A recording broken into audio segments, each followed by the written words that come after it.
Okay, everyone. As you know, I am Trent. I'm going to be presenting this informative speech to my name. I would like to talk to you about a personal issue that is actually really, really important to me, just sports mythology. Sports mythology may come across as something that's a little, hard to understand, but it's actually quite simple. I mean, you have to break it down. Sports duh. But then mythology. I mean, what is mythology really? I mean, if you think about it, mythology are these stories, these incredible stories that have been passed down from generation to generation, from culture to culture, all throughout time. And if you put those two together, what do you get? You get sports and mythology. You get these great stories, these historic figures of athletes and all these people throughout time. So that's what you get. And, I mean, whenever you think mythology, what do you think? You think, what, Hercules? You think Hercules, you think Apollo, you think all these great people. And in fact, that's true. I mean, if you take a look at it, what is Hercules? I mean, he's an athlete. I mean, he's this great athlete. And I mean, if you think about it, sports is such an important role in our life. I mean, take this cubicle, for instance. Does this look pretty interesting to you? Pretty boring. But if you take sports, these great heroes, modern and pre-modern, ancient days, you get this great feeling, this story that touches every one of you.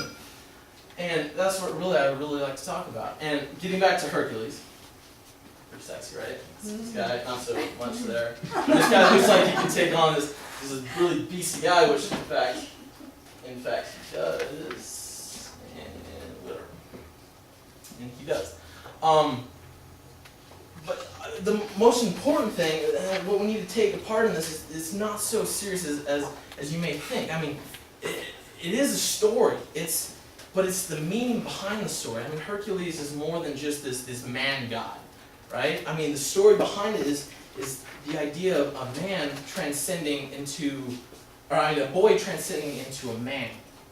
That's really what it is, and that's what all boys aspire to be. That's what all these stories that you hear about all throughout time is a boy becoming a man becoming a hero becoming a god, so to speak. I guess that's Hercules.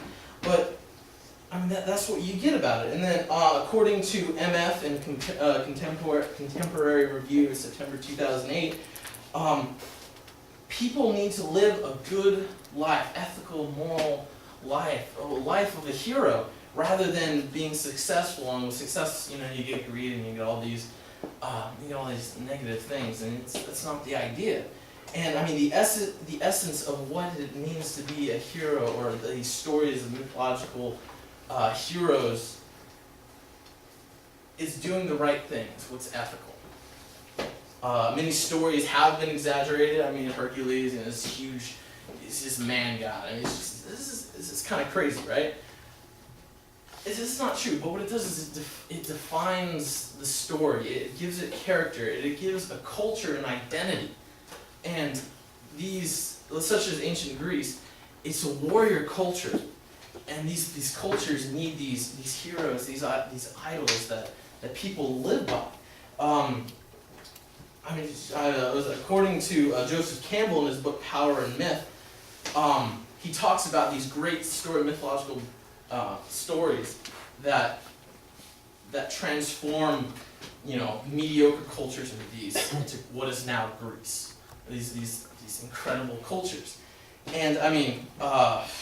Sports are a key component in that. Sports give people these hero-esque identities. I mean, they define people, they define culture, they define everything. And it is important throughout humanity. Excuse me. According to Perseus Digital Library, truce literally means holding hands, and what sport has to do with that is ancient Greece. The world is, in a sense, united. I'm not necessarily back then. I mean, back then it was just the city-states being united together.